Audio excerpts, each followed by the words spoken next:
for the Tigers as they celebrated one more time the epic season of 2019, undefeated, 15-0 championship run, 7 wins over top 10 teams. That was the cherry on top inside the Mercedes-Benz Superdome with a win over Clemson to cap it off. Last night, the jewelry was unveiled. The players were the first to see them. I was asking Ponamsky if we could get a sneak peek yesterday morning on the show. He said absolutely not. He said they would be here 24 hours later to show them off in studio, and a man of his word, former co-host on this show during this time slot, and now special assistant to Ed Orgeron, is here with a handful of jewelry, which last night was unveiled. The box is spectacular. What's in the box? I'm getting like a very Pulp Fiction vibe from this. I'm surprised that when you opened the top that a golden glow just didn't start emanating from the center. It didn't? No, yeah, it kind of feels emotionally like it did. First of all, morning, everybody. Yes. Oh, I get it. Well, call back. How was Stick last around night? the radio business. I'll teach you something, T. How was last night? All right, so We don't want to unveil these until the next segment. Okay. Yeah. But can we? Well, at least maybe I'll tease the box a little bit. Yeah. Make sure Tease you the put, box, there not you show go. the ring. That's why I brought the sanitizer. If you're going to touch something, make sure you sanitize. Yep. I think that right there is the overwhelming thing from last night, is that we did the best we could with the situation. Did you learn anything because you got your guys around each other? Well, we had Shelly Mullenix is phenomenal. Right. Yes. She's a rock star. Right. The best. And so when we had the team meeting, when everybody came back, we were able to, do something there and, have everybody in a room. Luckily, we're blessed enough to have the indoor where we're able to, spread everybody out and do all the socially distant things. Everybody wore a mask. We made sure that the equipment guys, Stringfellow's equipment guys that put the rings out, when they set the boxes up, they had gloves on. What we did is we put the ring underneath everybody's chair. There was an assigned seat. The presentation itself was rather quick, but that's a Coach O special, that's right? a Coach O special. I mean, that's get out. He holds nobody hostage. That's right. What did you the come in- freshmen do? They were there. Okay. Yeah. Just a little thing of a little like, hey, this could be you. Have you met Ed If you Orgeron? follow the path. This was a motivator. Yeah. There's no question. So And I can tell you, being in the back of the room and watching this, those guys were as intent on seeing this as anything else. You could see that there's a Coach always talks about want to. There's a good amount of want to where these guys there was a natural There's a want for victory. there was a natural jealousy where they're like, I really want that. That's good. That's a motivator. You had guys come back too, as well, right? we did. Unfortunately, because of originally our plan was around spring game, pro day, when everybody was going to be down, we would have a big event. Unfortunately, with COVID-19, we weren't able to do that. But with some guys that live in the area, were able to come by, and Clyde was there. Lloyd and Justin Jefferson got up and said something. So Coach did some opening remarks. And then we had a video that we put together that we showed, which I believe we're going to release on social media sometime later on this week, where we had guys from the 58, 03, and 07 team talking about what their rings mean to them. Yeah. And, kind of one of those, hey, welcome to the club moment, and about how the accomplishment of that ring is something that means something to them for the rest of their lives. So, and then, Lloyd talked, Justin talked, and then basically we had the reveal where it was, hey guys, check under your chair. So tell me about the design process, because Cody Worsham has a great write-up, and it's titled Perfect Fit. LSU's championship rings tell a story for the ages. That's over at lsusports.net. All of the social media that you can find on LSU football has the article tagged, but it's a great write-up, and it gives great insight to what you, Louis Bourgeois, who's the head of equipment for you guys, and Greg Stringfellow, who was formerly of that position, now an assistant athletics director, went into the design process of this ring. Yeah, as the process went on and we knew we were going to have 3 rings, it allowed us to be able to have some fun. You're not trying to cram everything onto one ring. There's a lot of history and a lot of tradition here. There's also, there's quite a few national championship rings. So you want to pay homage to those and make sure it looks like an LSU ring. But also, you want to make sure that the unique part of our program and our culture is highlighted on there, because it's not something that every school in the country wants to design this ring. Not every place in the country is going to design a ring like we got a chance to design. So when did this start? Like, when did the design process start? Jordy. 4 years ago? 3 years ago? October of 2016. Like, Right. As soon as you walk in the door, you're like, okay, we win a national championship. This is what we want to do. I mean, if you're not thinking about, I find that a bit surprising, actually. If you don't think about designing a championship ring every single day when you go to work, what are you going to work for? I don't know. I mean, just outside looking in, that feels a little like cart before the horse. Like, I get having the eventual goal, no doubt, of wanting to win a championship. It's everything you work towards. But I don't know. I guess I would have just assumed that you wouldn't like allow yourself to go there until you got there. Absolutely not. If you're not thinking every day about what you're going to do to win a championship, then you're not doing it. You got to do it. You got to go in there and say, I mean, there were people in this building that would have thought 4 years ago when I say I got to design a national championship ring for LSU, that would have been like, no way. Yeah, no, definitely. Sitting right here this morning. Yeah. So tell me some of the quirks about the ring. There's some cool things to it. Yeah, I mean, there obviously, with the ability to do things on the three different rings, we were able to do some different. As you can see, the if you're watching on the stream there, with the three different rings, we were able to do a couple of different shapes. We were able to encompass. Now, obviously, the one on the far right, which is the college football playoff ring, that right there, we don't really get to fool around with the That's center the one of that the NCAA gives you?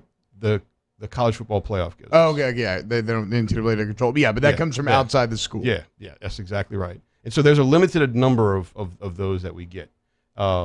That's the one that, Greg went in there and asked about putting the purple stones on there, and so we were the first ones to do it like that with the purple around there, which looks good because with the gold football, you got the purple and the gold. The middle one, the national championship ring, obviously, we wanted to put the trophy on there. It was something that's significant with that, and we also wanted to do the oval with that. It was something where, do a little different. I mean, Coach O, come on. It's kind of got it's definitely got a Death Valley type aesthetic in terms of its shape language, right? I've been reading a lot of concept art books, like Tangled, Frozen 2 randomly, and they're always talking about shape language. And the gold on the edges, the oval shape, it evokes that feeling of Tiger Stadium and how it kind of expands it. Yeah, and so it also, with the oval and with the things on the outside, it's always pushing your attention towards the center. And so we wanted to make sure that the LSU that stands up across the trophy was something that really stood out. And then the SEC championship one, why not put the helmet logo on there? I mean, that's an iconic, that's an iconic brand that we have. So for us, that was something that we talked about, and we wanted to put that one in there. That one's got the 16 stones around the outside for the 16 SEC championships. And so there's some little nooks and crannies as you go through and you look at it that, with reading Cody's story, it's got further explanation of why some of the design choices were made. So which one hold that tiger? The national championship one. And that. That's what I'm excited to see is all the detail work around the side, because we've seen the faceplates, but we haven't gotten a long concerted look at the what y'all threw in over there. So that's what you're gonna be doing during the break? Well, I was actually gonna wait and do it live on air. Oh, okay. Do a little live reveal. So that my instant reaction is legitimate. So we're brought to you daily by All Star Toyota. Remember, All Star Toyota is online at All-Star Toyota of Baton Rouge.com. You can find them there on the corner of Goodwood and Airline. Coming up, we'll talk to Christian Lakature. Christian, for you guys, Derek. We talked to O yesterday. Mm-hmm. We talked to Mickey last week. We've talked to a lot of people around the program, and his name keeps coming up for having success on the recruiting trail. Can you give us a little insight on the young coach and what he's accomplishing inside the building? I don't believe his best recruiting was done with a football player in the last couple of months. He got engaged last week. Oh, hey, speaking of rings. How about that? Just saying. Life is good Just saying. for the former defensive tackle. But he's doing work for you guys, seriously, right? how's his football recruiting going? He's really good. He's really good. We have what's called Power Hour, where the staff comes in and you get Coach O on the phone, and so that's one of those things that's challenging. It used to be where everybody would be in one room, and it would almost look like the floor of the stock exchange, where everybody's just flying around. Yeah, doing everything they can to compete to get somebody on the phone, and so now with the socially distancing rules and things of that sort, it's a little bit more of a challenge to get everybody kind of close together. But Lakacher's the guy who's always barreling in, handing Coach O a phone. Good. We will talk to Christian at 8 a.m. this morning. We will unveil the championship rings here live on OTB next. Come back with us. Zoom in, Danny. And 3 rings were forged in secret for the Tiger Kings in the ancient marshlands. Derek, I see that you appreciated that. Beautiful hardware. Yes, he did. Look, he was a fan. Jordy will tell you, like the first 2 years, I paid no attention to it, and then The Lord of the Rings? No, to the whole bit. The Game of Thrones. Gold. Oh, okay. I was talking about Lord of the Rings. Yes. The Friday morning bit, and so I guess it was before this season. Jordy and I were someplace. We were talking with somebody, and they mentioned about how he liked it. I think he might end up like sponsoring it or something like that. Yeah. And so I was like, I got to go back and listen. So I started listening to like old ones, and then as the season went on, like Saturday morning game day, like we would go do whatever, and I would listen to it on the podcast on Saturday mornings. And then as it got to the end of the season and like the whole reveal, like you like that? It was you the entire time. It was fun. It was the binder retelling his grandchild underneath the tree, in a scenic setting. It was the binder retelling the story of how the Swamp King rose. You had to love the character of Lady Moscona to the top of the cast iron throne. Had to love that one. Yeah. Okay, I have not looked serve you up here. I have not looked at these rings yet, though. I remain disciplined in the commercial break. You which did. one? I did not. Which one should I grab first? My favorite is the SEC. I got to be honest. I mean, it's okay. Like, there's nothing wrong with that. Jordy, this as is far what I as can the tell you. design process goes. This is what I can tell you. So, would you ever wear these? The odds of that are not very good. Okay. The devil's in the details here. So you've got the SEC. I've got the SEC ring. Right. Danny, maybe I don't know if you're going to be able to see this because these are my favorite parts of rings. Like the front is what draws you in. That's beautiful, but I always love the detail work around the edges. We got one team, one heartbeat above the last name where there's also a little mini LSU helmet. That's beautiful. Also, shout out one team, one heartbeat. How about Nick Saban dropping a one team, one heartbeat? Did you hear that? Imitation is the most sincere form of flattery. That was good to see. And then mirrored on the other edge of the ring, you got a little Go Tigers, and that sits above what is a carving of the SEC trophy, along with the final score of the SEC championship, which is 37-10. That'll live so nice. Eat it, Kirby. And then obviously you just can't beat that tiger head on the front. I mean, I'm surprised y'all didn't go with Toonses, but I think y'all made the right choice. Good Lord. How salty would everybody? All right, so you got to put that. Now, one other thing I'll mention on that is on the inside of that ring, which I know you can't see. Oh, look at that! But on the inside of the ring look at is that's the scores of all of our SEC conference games and the SEC championship games. Okay, so I am holding right here the national championship ring from the college football playoff. That's the college football playoff championship. So on the inside of this ring, T, I've got the SEC score, the Oklahoma score, so the first playoff, and then the national championship score. And so give me a little background here, Ponamsky. I see the purple LSU on the side, which is great. The SEC championship logo. Yeah, on the side of that, you're going to have the conference championship recognition. Let me see one of those. There'll be the recipient's last name, the perfect season record, which is we went 15-0. That's pretty cool. We want to make sure we put that on there. Right. And then the national championship logo. National championship game logo. So I was confused yesterday. So you only get this from must be a listener. You only get this from the college football playoff. Big fan.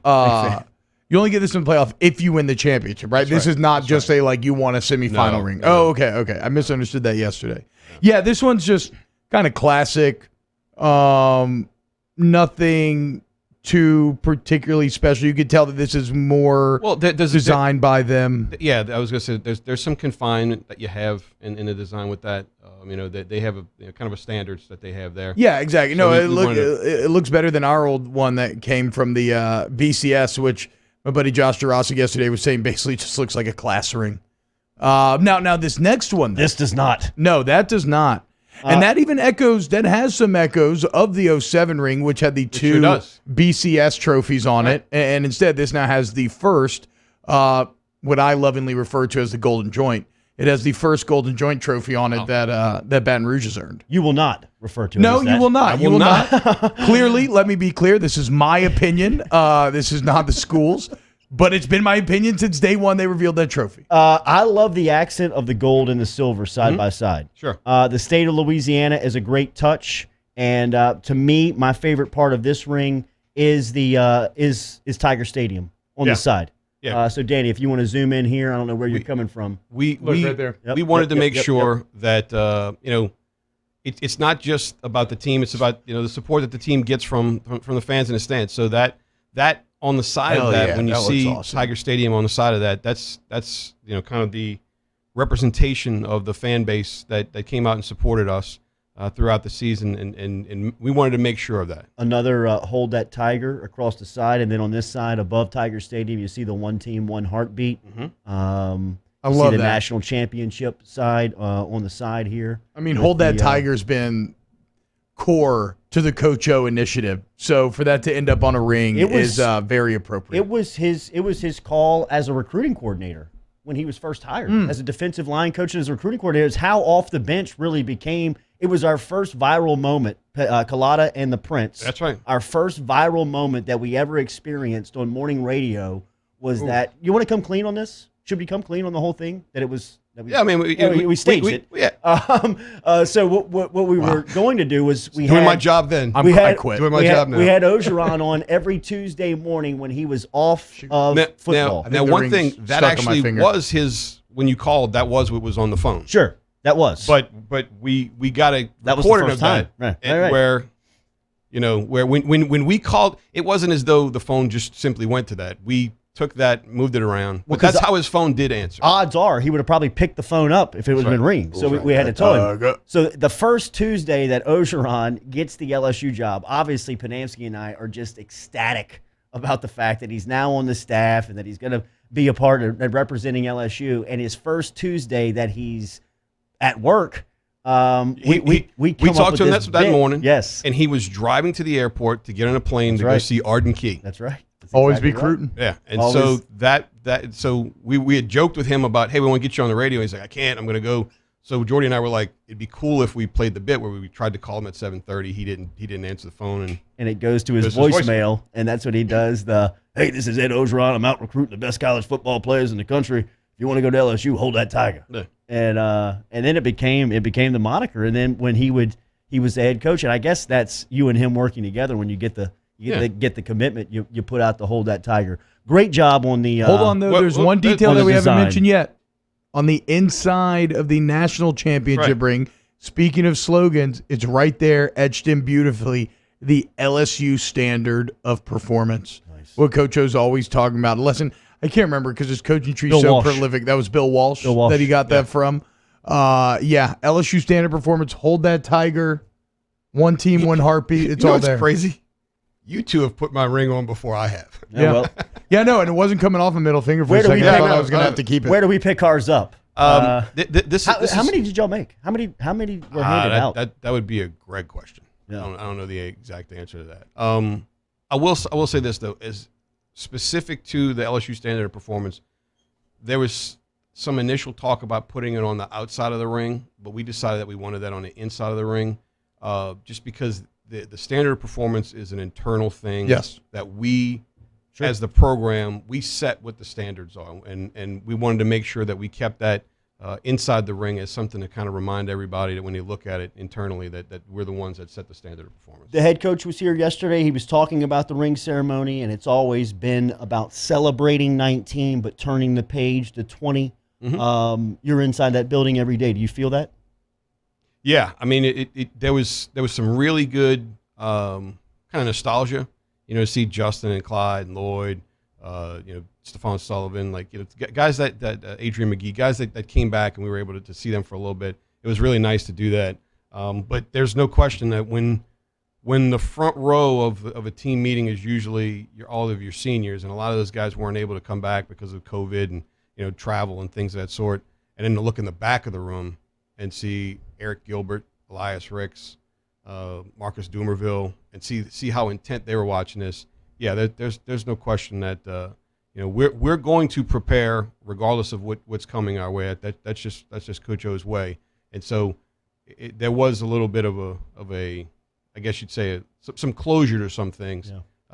And then so what we did was yesterday we FedExed all the guys that were on last year's team and the coaching staff that were on last year's team that weren't here. We FedExed all those guys their rings. So they should be all getting that this morning. Have we confirmed the packages landed in Cincinnati? It was the first one. Please. And real quick, before we get out of here, can we clear something up? Is it Eric or Arik? Arik. It is Arik. Yes. Everybody in your building talks about him as far as he's going to be a game changer. You have covered recruiting, and now you've been in LSU and seen a lot of these freaks walk through the building as freshmen. He's got to be, he feels like a Stingley, Fournette type generational talent, right? Yeah, and great kid. I mean, he wants to learn more and more about football every day. Carter Sheridan, who's one of our analysts, who was on the Saints staff and knows a lot about what the Saints did with Jimmy Graham. Is you got we got a lot of different people that have been around a lot of successful things, and Carter's like, wow, like I mean he was with the Saints with Jimmy Graham, was at his pinnacle. Sure. And he's like, wow, he's like this kid's got it. Yeah. So it's gonna be really fun for us when we finally get a chance to see these guys go out there and do that, because I know Eric was not able to go through spring, so that it would have been some opportunities there that he wouldn't have been able to participate, but as luck would have it, nobody really participated. For sure.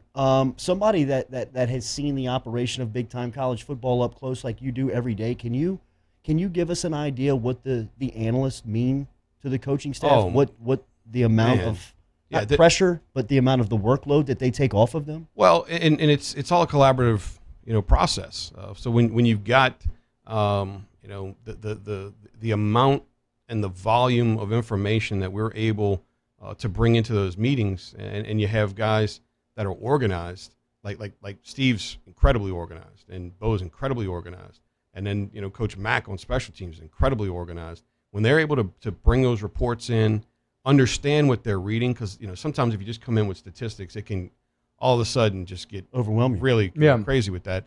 But if you're able to understand that and make sure that you got everything kind of measured out, there's no doubt it saves working a lot, saves a lot of time. Yeah. Because when we do have access to the team, we need to be as prepared as possible, because you don't have unlimited time with those guys. It just seems like every week when he stops by, he mentioned Callaway yesterday. He mentioned the mini Pete Jenkins defensive. Manny Michaud. Michaud a couple of weeks back. I mean, Manny's a stud. Christian. Manny and Tommy Moffitt were college roommates. Wow. Yeah. Carter Sheridan is another one. Carter's phenomenal. Tyler Tettleton's been great. And then, guys that have been around for a couple of years now, like Kevin Coyle and Aaron Schwanz and Mark Hudson. Coyle was a defensive coordinator in the National Football League. Hudson was, offensive line coach in the National Football League. These guys they're able to come in and help us out and do a lot of great things. Shout out to Greg Stringfellow. Can me and Jordy get to Louis be Bourgeois and Ponamsky for the design of the rings. They're beautiful. Breakdown film. Yeah, we can do some stuff, bro. You break down films. Yeah, exactly. Yes, it'll be the movie breakdown. I've already applied for my position. People in-house know what I want. Jordy, everybody knows the position I want, all right? Kingmaker has a role to play. I mean, there is a very clear role for him. And it fits me perfectly. Ponamsky, it's great to see you. Great to see you guys. Congratulations, man. Can we do this a year from today? Unveil the 2021 championship rings? Have you already started designing the next one? Yes, we have. Yeah, there you go. Hell yeah, dude. We've spent the last 3 months while these things were sitting in a box talking about what the next one should look like. I think this is something that a lot of people out there would agree with. You know what's better than one golden joint? 2 golden joints. I mean, let's go. Christian Lacature, 8 a.m. Come back. We'll close out hour 1 next.